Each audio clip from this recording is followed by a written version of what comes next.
Welcome back to Spotlight. I'm here with my good friend, Dr. Cindy George of Samosh Counseling. Good to see you. Good to see you too. Yes, Good to yes. see you. And we got to do this more often. I mean, I'm always promising, always threatening you that I'm going to have you back more often. And then, you know, things happen. You get Things busy. happen, I get busy. And we don't Time get to. flies. Yeah, time. Yeah, isn't that something? Yeah, because- Last week was January, was New Year's. The week after that was Valentine's. This next week is Easter. It's Easter. Then the week after that will be August, and then next week is Christmas again. Thanksgiving. Oh, yeah, that's right. I'm trying to remember the last time I was here. Was it Thanksgiving late last year? Maybe. I think so. I'm not Yeah, sure. it was later in the I year don't. I don't last store year. that in my memory bank. I don't store that in my memory Yeah, bank. yeah. It was a while, Yeah. but you know, it happens. Yeah. But we do need to begin the dialogue of maintaining a healthy lifestyle in our elderly age, and how we are going to live, you know, after work, Right. or at least not having to work, but not that you're sedentary or not that you're doing nothing. Right. But how do you make that transition from your career into a slower pace? How do you maintain your relationships as an older? I mean, that's the information that we don't think about. I know, and it's amazing how we focus so much on when we're adolescents. We focus so much on we're teenagers Yes. and young adults. We just had the Rotaract Club, you know, the Yes. young adults. And when we are professionals, that's all we want to do. We want to, you know, have our careers. We want to make money and buy the car and have the house. Yeah. And then when that's over, when we're late 50s, early 60s, mid 60s, what We happens? retire, It's like and then life stops. that's then what, And- right? Yeah. we never and think about you don't that. think about it again. and my thing is that life continues. You're Yes. still breathing. You're still living day to day, and so therefore there needs to be that continuity of an existence of something. You know, what do you do? And I think sometimes we miss the point that this transition from professional into older adult and then into elderly can be very challenging. But when for does that some start? persons. Though? I mean, we don't even have a sense of the demarcation. You know, we don't have a sense of. I mean, like I'm 62, and I ain't thinking about slowing down. Right. Really. Yeah. And You know, that's a I'm good never gonna point. become old in my mind. In my mind, I'm never gonna Hey, become old. I Right? feel the same way. I think I'm going to work forever until I can't Yeah. move So physically. Yeah. So when do we start thinking about that transition? And I was just going to say, we used the word earlier, transition. And I think there are varying levels of transitioning. And I think that's the key point, is that when we move on to different levels, how do we then begin to still be okay in those levels? Because when we leave from the level of 50 to 60, things are going to be different. Our interaction with the community is going to be different. Our interaction with our children is going to be different. Our interaction in our relationships are going to be different. Our friends, some of our friends may have passed, they have moved on geographically. And so I don't think it's necessarily when that one time comes. I think it's a continuous process of transitioning along the way. And then we have, how should I say, high points where we go, okay, this is one point. Maybe a spouse passes. Maybe we retire. All our children move out. Or our children move out. The empty nest syndrome. You know, all of those things. So I think we need to start looking at it that way, and not necessarily looking at it as one At a thing. specific time, Right, but a exactly. series of events. A series of exactly, a series of events. And knowing that each of those events comes with its own emotions, comes with its own mental challenges as well. Because then what are you doing? You're changing from one thing into another, and then you're changing into a different person. I mean, you're still the same person in your fabric, but you're changing into a different individual. And how do I then begin to adapt? And that's another key word with transitioning. You have to adapt to what's there on that end waiting for you. And I think that's where we want to begin to start looking at when we're thinking of older adults. How can we help them to begin to adapt? Because you're going to have to start thinking differently, because it's a different phase. So how do we help? How do we help our persons to adapt? I mean, we started a conversation now bringing awareness to it, to having us pay attention to these events that's going to develop in our lives. I'm going to start to miss my children. They one is the one is away to school. A couple of them are gone. One is away to school. One is home. Yeah. But but she's gonna move out. I'm sure she's gonna get married and move out. Have her own life. Have her own life. Then the other one is gonna come back from school and she'll be with us for a little while, and then she's gonna get married and move out and have her own life. And it'll be just us there in the house sitting down, looking at each other. And I could already sense the missing. Yeah. You ain't got nobody to yell at. You ain't got nobody to fuss at. You ain't got no children to give instructions to. Right, and you're saying the exact things. Things are changing, and then you have to then now adapt. I no longer have someone to yell at. Okay, so what do? I then now have to learn to do other things that will then take things that are interested in me, things that are fulfilling, things that are going to bring me joy, the comfort, And I think you ask, well, how do we start the dialogue? We start the dialogue with awareness. And I think just really starting to speak about it. Because I don't think we do speak about it. Well, I don't hear people talking. I don't know if you do, but I do. I just thought about it when I got your email about it. And that was the first time I thought about, what, transition to being elderly? What is that? What is she talking about? So then I started thinking about it. I said, well, that's true. Yeah. I had friends that have passed on. I went to school with have passed on. I got people I don't associate with anymore because they moved away. And so my friends are down to 4. Yeah. When you were in your 20s, you had 20 friends. Right. One for each year that you've been alive. Yeah. Yeah. And so the things I used to like to do, I'm not interested anymore. And so I find that I need to adapt, create new things for myself. Right. And I think I think we cannot cover everything tonight, but what I want us to do is, as I said just now, bring the awareness to it and start on the general, and then we could always speak more to the specific things. Now, when I say bring awareness, just exactly that. You didn't really start thinking about it until you got my email. I did right? not, yes. And so for persons in the community, I just want to say, let's start thinking about it, because you're going to transition. You're not going to be in that government job forever. Somebody's going to replace you. Okay. and speaking of government job, this one of the perhaps I'm beginning to think one of the biggest stressors going to be, how are you going to survive financially? How are you going to maintain at least a part of that lifestyle that you had over those many years that you got accustomed to, you got comfortable with? Absolutely. And that's another piece of this is the specifics. And if I can break it down into components, once we've recognized there is this transition, and how is this transition, how can we look at it? We can look at it from a social perspective, just like you were saying. I had so many friends, I only have about 2. I can count them on one hand, all right? So then that's the social component we gotta look at. What are the changes that are happening, and then how can I keep up with that? A lot of times you see people, you hear the phrase, oh yeah, I remember when Miss So-and-so, man, she used to look so good when she was young, Man, she used to be sharp. That's what, why can't she be sharp when she's 80?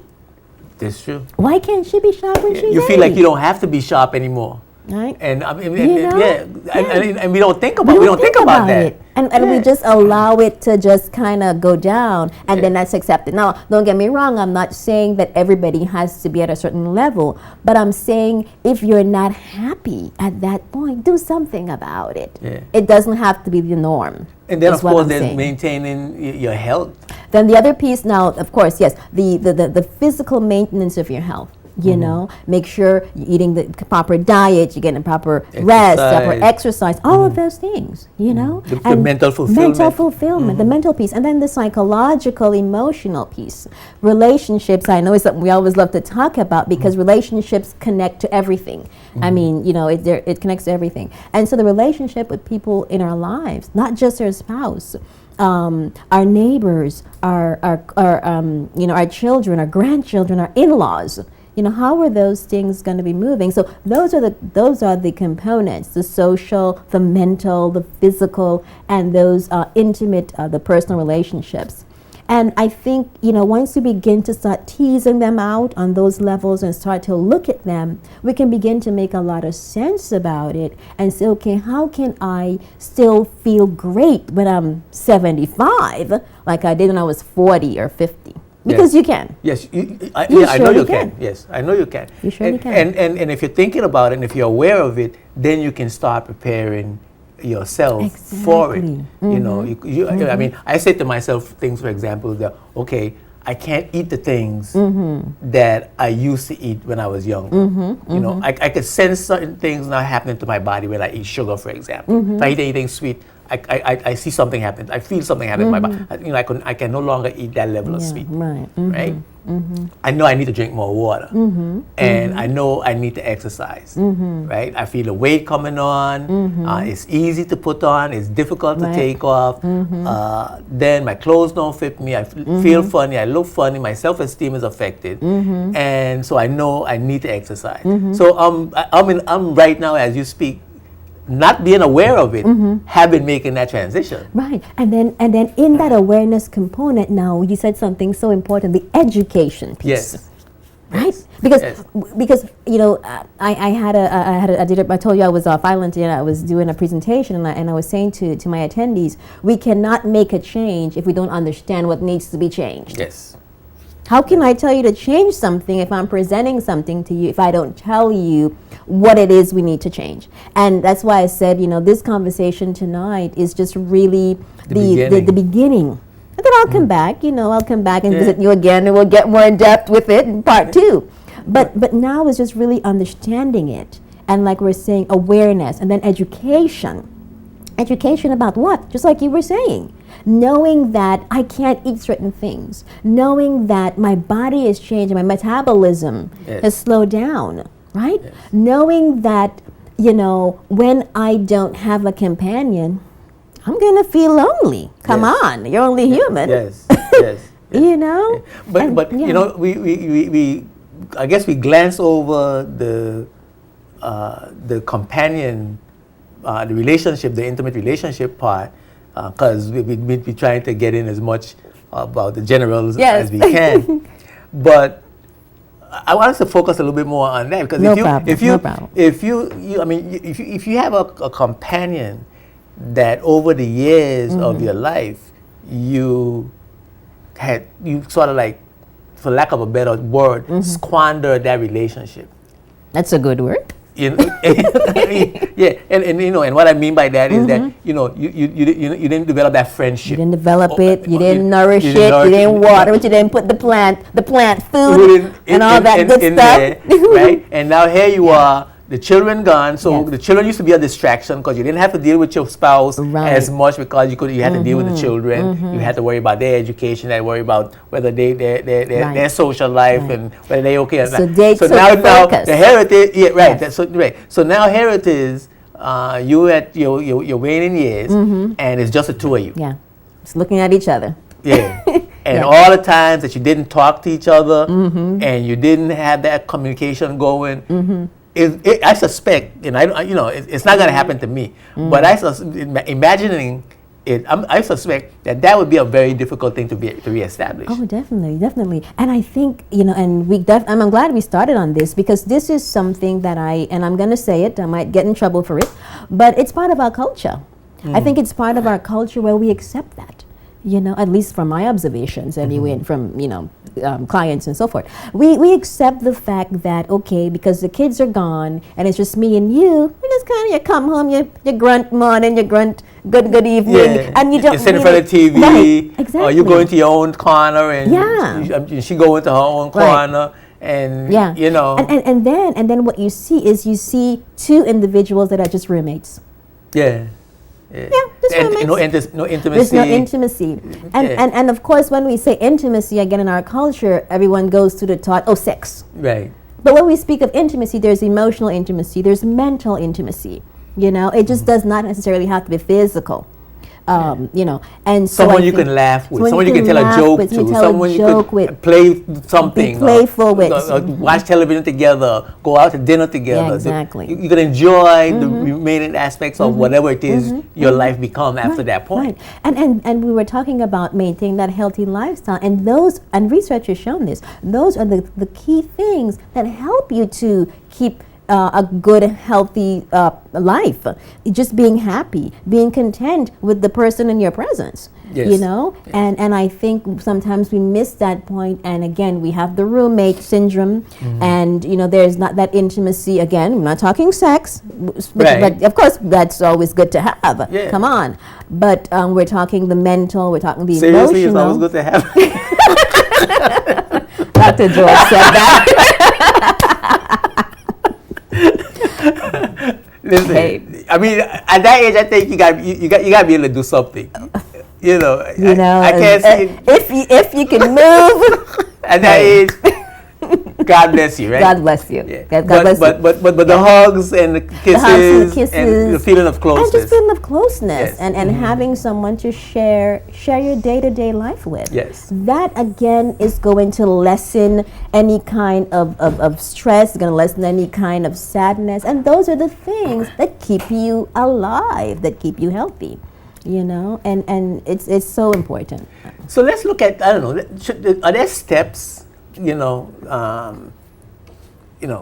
when we sit down, now that we are thinking about it, now that I'm talking about it, are there a list of things that I should be thinking about now at this particular stage in my life, while I make this transition to my 70s and possibly my 80s? God knows how long I'm going to live.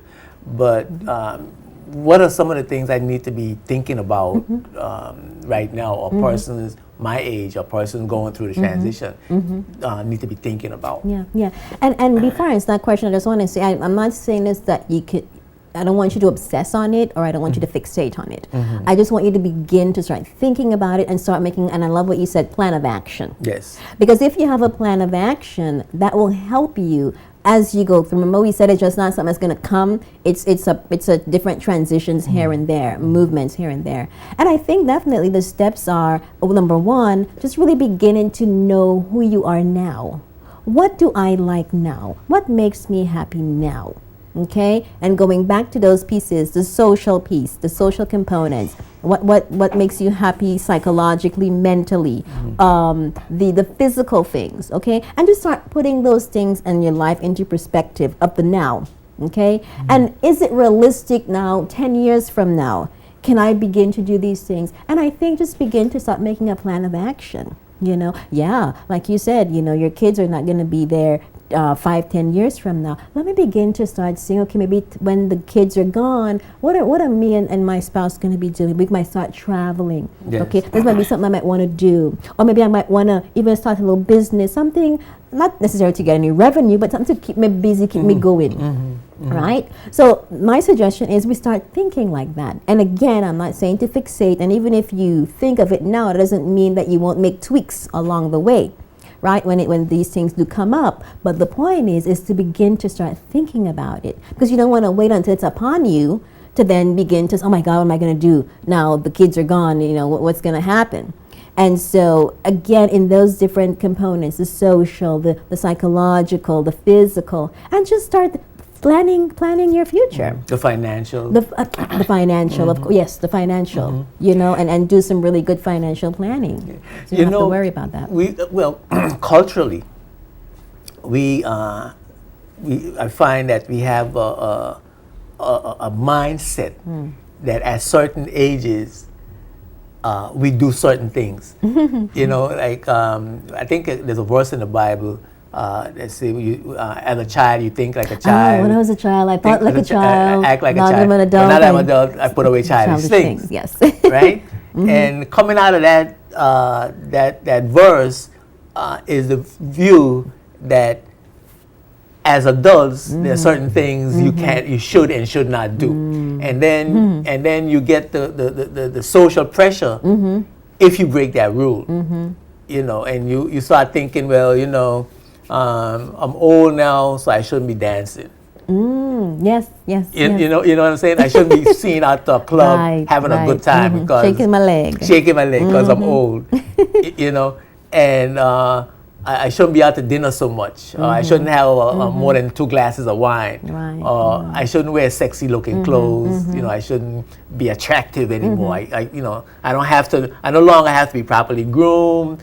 I don't have to have on no fancy clothes because I'm old. Yeah. You know, and I mean, are you? Am I interpreting correctly with that? Because that's the feeling I get. Because I consider myself to be a person who's living on my own terms. You know, my life is my own, and you could say whatever you want to say about me. It I don't even hear it. So I'm living on my own terms. But I still get the feeling that you're being looked upon as not necessarily a social pariah, but someone who, he think he young. You know what I mean? Yeah, So by hearing something, you think you young, I say, oh, you know what? Maybe I shouldn't be out in the night. Let me stick to the norm. Let me conform. Let me conform to what society says an old person should be. Yeah. Now, as a person transition, is that a mindset that we need to pay attention to? That's such a good point, and I think it's because. I'm not saying anything about sticking to culture now, don't misunderstand me. I think, but it's because we put ourselves in that mindset, and we put so much pressure on ourselves to conform. What happens is that during those transition periods, that's when and I'll use the word probably not loosely, but we're miserable. Because what's happening is that, like you said, okay, I might want to go out and dance, but we're not being ourselves, and the society might look at me different. And I think a lot of times what happens is because we're wanting to conform, in that transition period, we're not necessarily being ourselves, and we don't know how to transition. And that transition period becomes so challenging, so difficult, because it's almost as if we're fighting against what we think what we should do because society says and what we want to do. And then we just kind of, in the middle. And we're not happy. Yeah. And that could be a major source of stress. That could be a major source of stress. Yes. And I'm all for being who you are. I'm all for being who you are. And I think we use the word culture so much, and I don't want to get down another road here, but I'll just say, we use the word culture so much, and I think sometimes we miss the point that, and this is just me speaking, our culture, I think, is our history. It has a lot to do with where we come from, who we are as a people. But then when we attempt to take that culture and create an individual person, then you have a problem, right? Yeah. Because you're then taking the culture to create an individual person who you may not be, or who you may not know how to live or experience. You evolving into something else. Exactly. If you see where I'm going with that. You evolve into something else. Yeah. And the culture is sort of like trying to hold you back. Yeah. Or you're holding on to it. Or you're holding on to it. Because you think that's what you need to do. Yeah. You see where I'm going? Yes. And that fear of reprisal from the community. Exactly. Yeah. Exactly. Yeah. And so again, this and oh my goodness, so many things we're talking about, that this whole transition thing it's a lot. It's a lot. Yeah. And we found it during the club. Yeah. Oh no. It's just getting sweet, right? We're just getting started. It's just getting sweet. But this was just the beginning, and I'm so glad that you took up my offer to begin this dialogue, because, as I said in my observations, we need to start talking about older adults and this transition period, and how we can get them to be happy during that time and not just sitting home watching each other in the face. Yeah, and certainly I think people need to call you up. Yes. People need to call you up, and you need to give out your number. Yes. Samaj Counseling. Samaj Counseling and Consultation, Dr. Cindy, 346-0662. Or you can email me at Samaj, CIMORGE, at Samaj Counseling, 1 L. Because people tell me my email bounces because you put 2 L's. Okay. It's just one. Just one. Counseling.com. But and I said that because people need to start talking to you about that transition. This is what I'm feeling, Dr. George. I'm feeling the stressors of society. I'm feeling that I want to do these things, but I'm afraid to because what my friends gonna say or what the church, the pastor's going to say, or what the my sister-in-law is going to say. That And we can find a happy medium. Yeah. I'm not here to say what go against my everything. co-workers are going Right. to say. Yeah, but I am here to say we can find a happy Yeah. medium. And I think it's something that needs to be discussed. Definitely. And we will. And we will, You'll yeah. have me back. Yeah, that's cool. It was really Oh, great. It's always so great to talk Thank to you. you. I really Thank you. appreciate you coming by. My pleasure. My Yes, pleasure. yes. Yeah. We're gonna take a break for a word from our sponsors, and when we come back, we're gonna come back with my good brother and friend, Mead Malone, and he's got an upcoming workshop, Entrepreneur 2016. That's coming up, and I want to learn how to put my talents as a talk show host into making money. Well, you might have to move. I need to have to relocate. I have to eat. I have to eat, and I have bills to pay. Yes. And so it seems as though this is something that Yeah. I want to do. So because I want to do it, I don't need to get paid for Yeah. what it's worth. And I need to learn how to make it, make it work especially in for my you. waiting years when I can't do all the other things that I'm doing. that little I'm extra revenue. I need that extra revenue, right? So now my brother gonna teach me how to do that. So we're gonna talk to you when we come back. You keep it locked right here, Spotlight. We're gonna be right back with Brother Mead Malone after these words from our sponsors. Spotlight is brought to you by the National Bank of the Virgin Islands and CCT Global Communications.